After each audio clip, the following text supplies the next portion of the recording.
Ads లేకుండా latest episodes చూడండి. అవును వదినా, చూడు వీళ్ళెలా సిగ్గుపడుతున్నారు.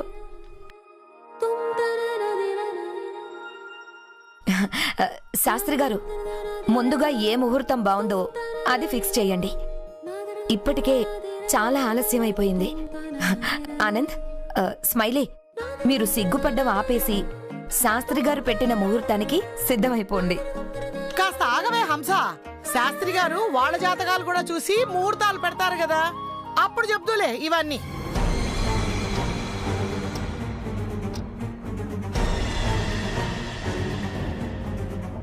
విరాట్ చైత్రల జాతకం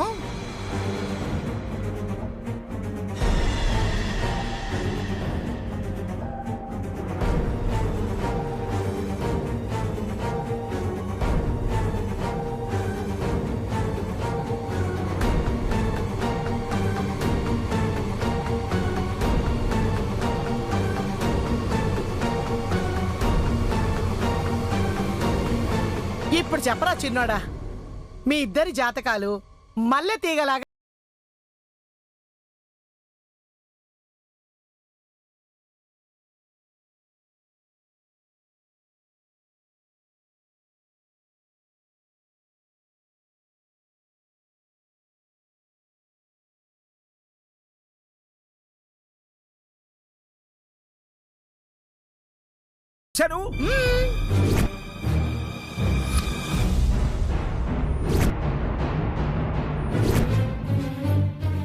అత్తయ్య గారు, ఏంటండి మీరు చేసింది? నేనేం చేశానే? నేనేం చేయకూడదు, తప్పేం చేయలేదే. నువ్వు నేను కాదు, ఆ భగవంతుడే కదా కలిపింది.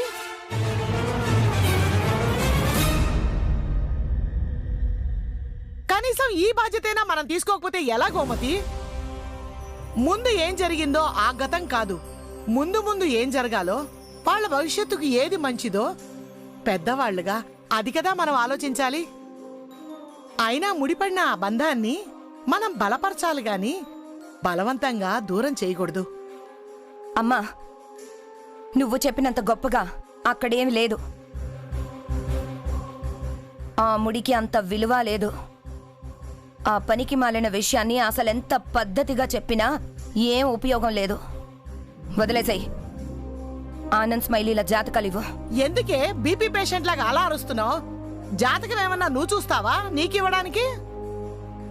ఇదిగో శాస్త్రి గారికి ఇవ్వు.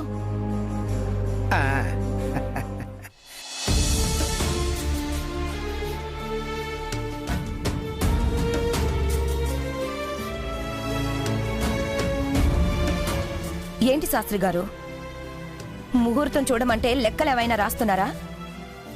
మునివేళ్లని లెక్క పెట్టుకుంటున్నారు. జాతకాలు రెండు ఎక్కడ మిస్ మ్యాచ్ అవుతున్నాయో అర్థం కాక లెక్కలేసి వెతుక్కుంటున్నారు.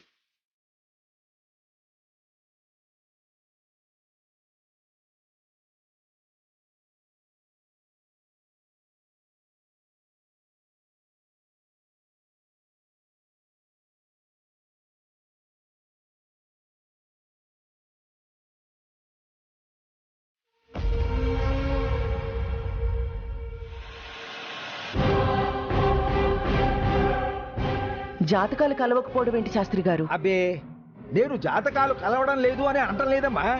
పెళ్లికి కలిసిన జాతకాలు సంగమానికి కూడా సహకరించాలి కదమ్మా.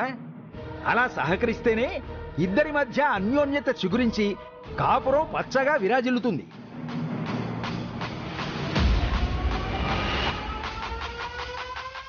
ఆనంద్ బాబు గారి జాతకం యావత్తూ బాగున్నప్పటికీ కోడలి గారి జాతకంలోనే చిన్న చిన్న మెలికలున్నాయి.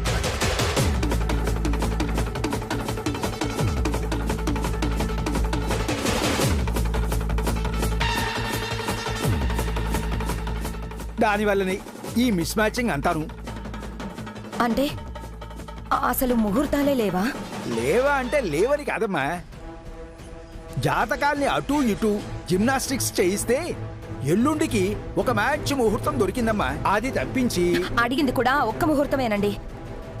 రోజుకొక ముహూర్తం కావాలని ఏమైనా అడిగామా? ఎల్లుండి కదా, ఆ ముహూర్తాన్ని ఫిక్స్ చేయండి. శాస్త్రి గారు జాతకాల్ని జాగ్రత్తగానే చూశారు కదా, మరోసారి చూడలేకపోయారా?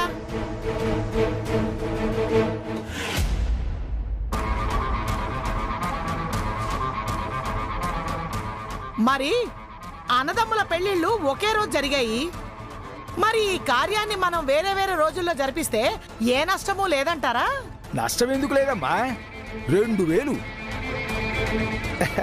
అదే 2000% నష్టం ఉంటుంది. ఆ, ఖచ్చితంగా 2 కార్యాలు ఒకే రోజు జరిగిపోవాలి. ఎందుకంటే గ్రహాలు అలా కలిసిపోయాయి కాబట్టే కదా ఒకే రోజున వాళ్ళు అలా పెళ్లి చేసుకున్నారు. ఇప్పుడు మనం గ్రహాలని కాదని మనం వేరువేరు ముహూర్తాలు ఫిక్స్ చేస్తే గ్రహాలు ఆగ్రహించవు. శాస్త్రి గారు, ఇలాంటివి నేనెప్పుడు వినలేదు. గ్రహాలంటే ట్యాంక్ బండ మీద విగ్రహాలు కాదే, ఒకేలాగా ఒకే చోట ఉండడానికి వాటి కదలికలు, వాటి ప్రభావాలు బోలెడుంటాయి. వాటిని మనం ఫాలో అవ్వకపోతే ఇంటికే అరిష్టం. ఏమంటారు శాస్త్రి గారు? అంతే కదమ్మా, 2000%. ఆ! ఒరే చిన్నోడా, శాస్త్రి గారు చెప్పింది విన్నావు కదా? దొరక్క ఒక్క ముహూర్తం దొరికిందిరా. అది కూడా నీ చేతిలోనే ఉందిరా.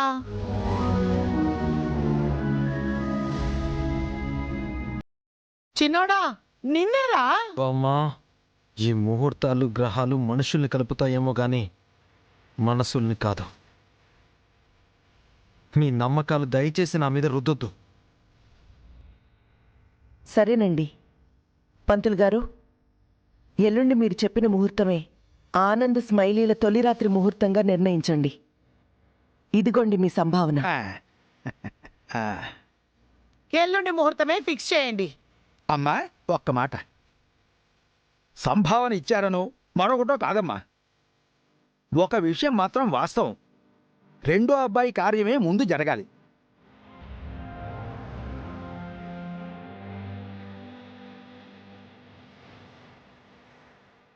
ఆ తర్వాతే మొదట అబ్బాయి కార్యం జరగాలి.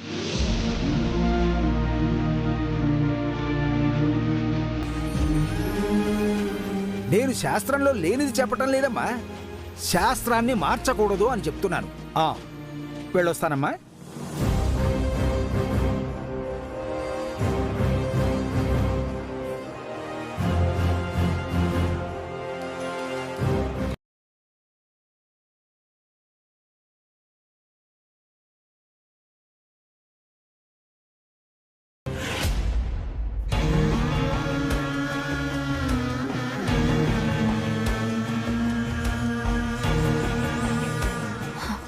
పిన్ని, ఆల్రెడీ దాంతో ఉన్న తలనొప్పి సరిపోదన్నట్టు ఇప్పుడు ఆ పంతులు చెప్పిన మాటలతో ఎక్స్ట్రాగా ఎనర్జీ బూస్ట్ అయినట్టుంది.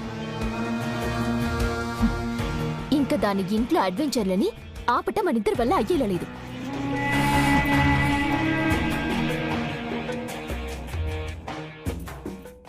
ఓ పక్కన నేను ఇంత టెన్షన్ పడుతుంటే నవాబ్ సాబ్లా ఆ నవ్వేంటి పిన్ని? సరే, ఏదో ప్లాన్ చెప్తానని తీసుకొచ్చావు కదా, అదైనా చెప్పు.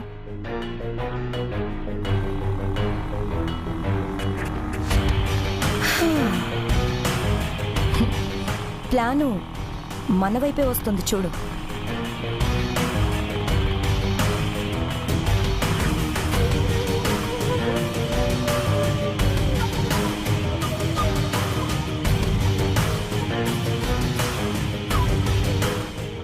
మ్యామ్ ఫోన్ చేసింది.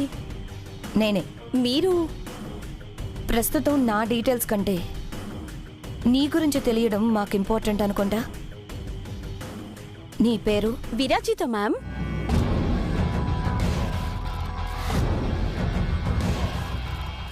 విరాజితనా? అవును మ్యామ్, విరాజిత. ఈ పేరుని నేనే ప్రేమతో పెట్టుకున్నాను మ్యామ్.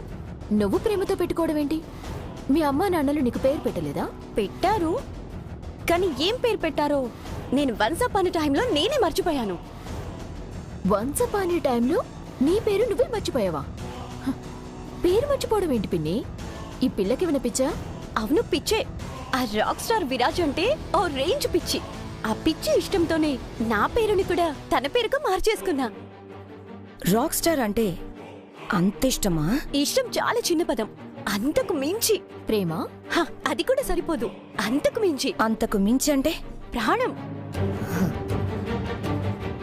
ప్రాణం అని ఎందుకంటున్నానంటే అంతకు మించిన పదం నాకు గూగుల్లో కూడా దొరకలేదు.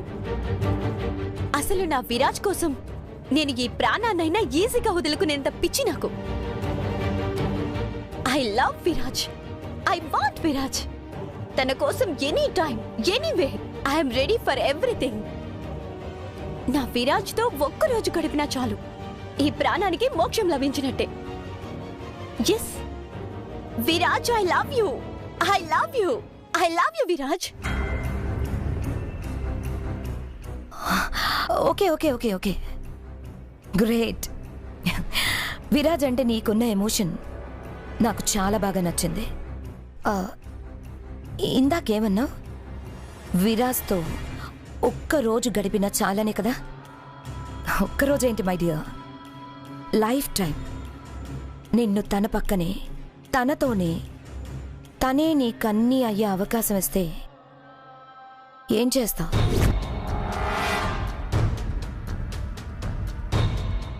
మ్యామ్, దాన్ని అవకాశమని ఎవరైనా అంటారా? దేవుడిచ్చిన వరం. కాదు కాదు, అంతకు మించి. అయ్యో, అంతకు మించి కూడా తక్కువే మ్యామ్. దీని పిచ్చి మరీ హై పిచ్లో ఉన్నట్టుంది. అదే కదా మనకు కావాలి. విరాజిత, విరాజ్ అంటే నీకున్న పిచ్చికి మేం ఫిదా అయిపోయాం. సో విరాజ్ జీవితంలోకి అడుగుపెట్టి అక్కడే నువ్వు శాశ్వతంగా సెటిల్ అయిపోయేలా చేద్దామని మేము అనుకుంటున్నాం. మ్యామ్, అందుకు నేనేం చేయాలి మ్యామ్? చెప్పండి మ్యామ్. నేను ఏమైనా చేస్తాను. నేను చాలా ఎక్సైటింగ్ గా ఉన్నాను మ్యామ్. చెప్పండి మ్యామ్. ముందు ఈ ఓవర్ ఎక్సైట్మెంట్ ని నీ మనసులోని దాచిపెట్టుకోమ్మా, చూడలేక చేస్తున్నాం. అలాగే మ్యామ్. తర్వాత మేమేం చేయమన్నా ఎందుకు అని అడగకుండా బ్లైండ్ గా చేసేయాలి. చేస్తాను మ్యామ్. మీరు ఏది చేయమన్నా అది చేస్తాను. తప్పైనా అంతకు మించైనా చేస్తాను మ్యామ్. చెప్పండి, ఏం చేయాలి? Very good.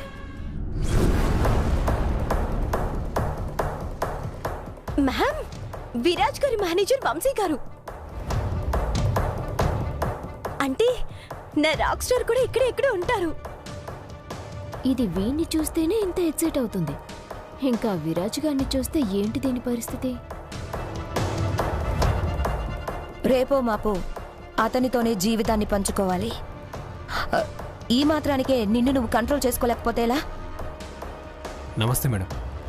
వంశీ, నేను నిన్ను విరాజ్ దగ్గర మేనేజర్గా పెట్టించిన రుణం నీకు తీర్చుకునే అవకాశం ఇస్తున్నాను. రుణమా? ఎలా మేడం? సింగిల్ పేమెంట్తో నీ లైఫ్ సెటిల్ చేస్తాను అంటే? మేడం, అవును, నువ్వు చెయ్యవలసిన పని కూడా అటువంటిదే అని అర్థం చేసుకో. ఇప్పుడు ఏం చేయాలి మేడం? రేపు రిసార్ట్లో జరిగే ప్రోగ్రాంలో ఆర్గనైజర్తో మాట్లాడి ఫ్యాన్ మూమెంట్ ఉండేలా చూడాలి. ఫ్యాన్స్తో విరాజ్ ఇంటరాక్ట్ అవ్వాలి. ఒక లక్కీ విన్నర్తో విరాజ్ 24 hours డేట్లో గడపాలి.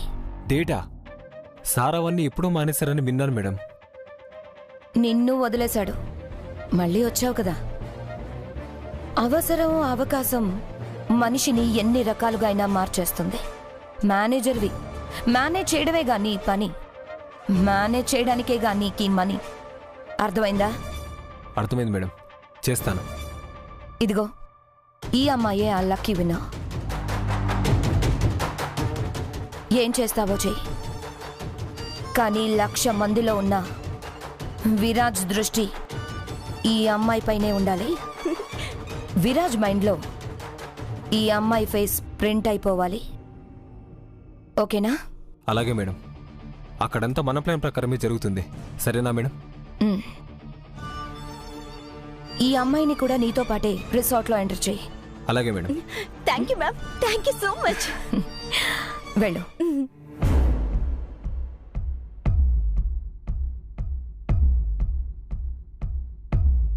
పిన్ని, ప్లాన్ బానే ఉంది, కానీ ఒక్క డేట్ తోటి విరాజ్ లైఫ్ లోకి ఈ అమ్మాయిని పంపించగలవని నువ్వెలా అనుకుంటున్నావు? విరాజ్ కొక్కలకి కనెక్ట్ అయ్యే ఇంటెన్షన్ ఉండాలి కదా.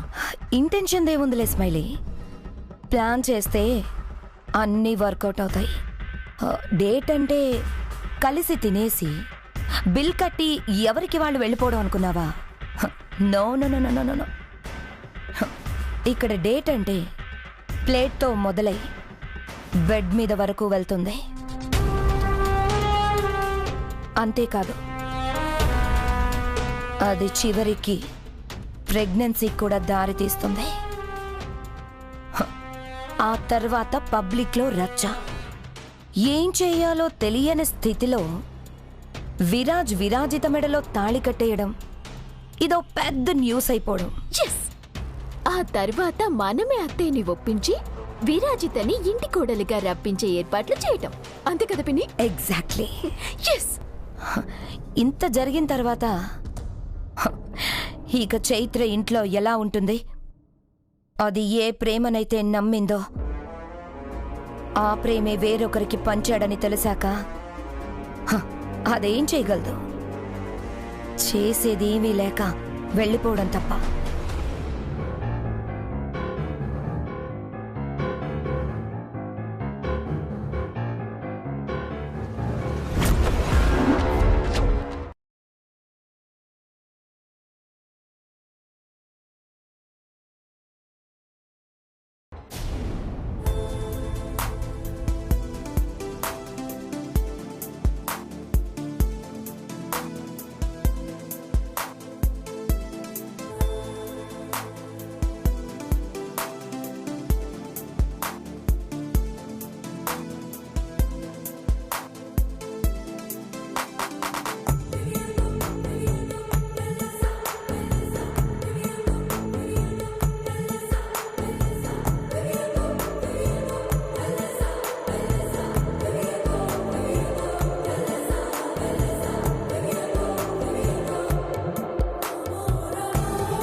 హే స్టాప్,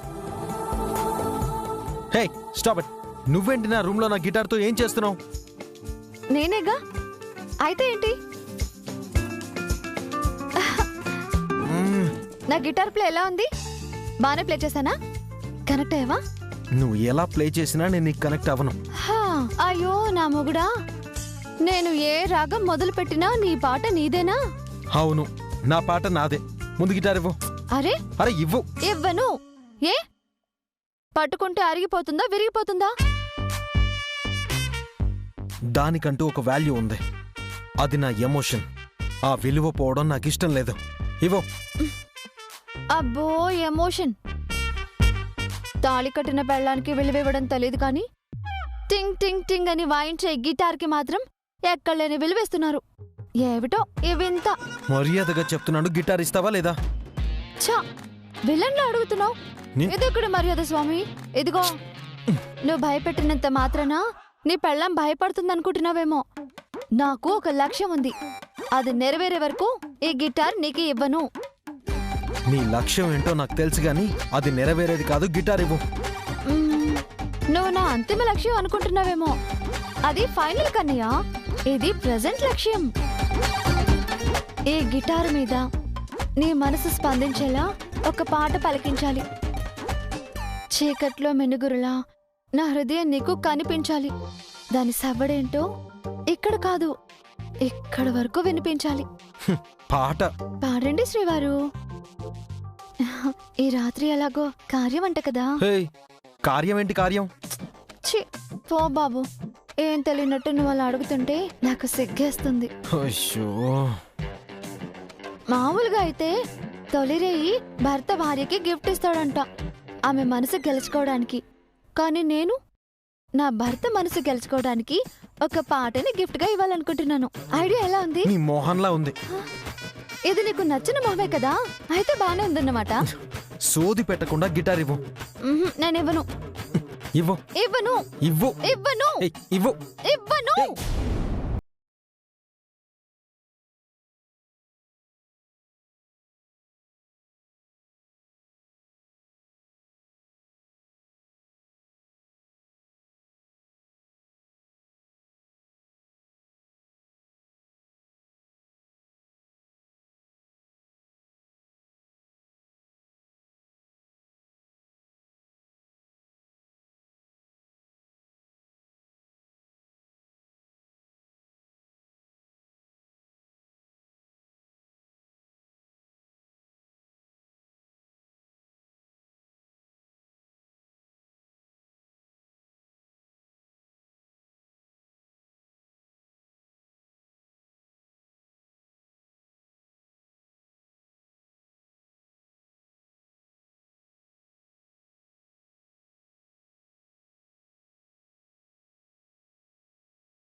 క్షణకాలం ఏం జరిగిందో అర్థం కానట్టుగా మైకం కమ్మేసిందా?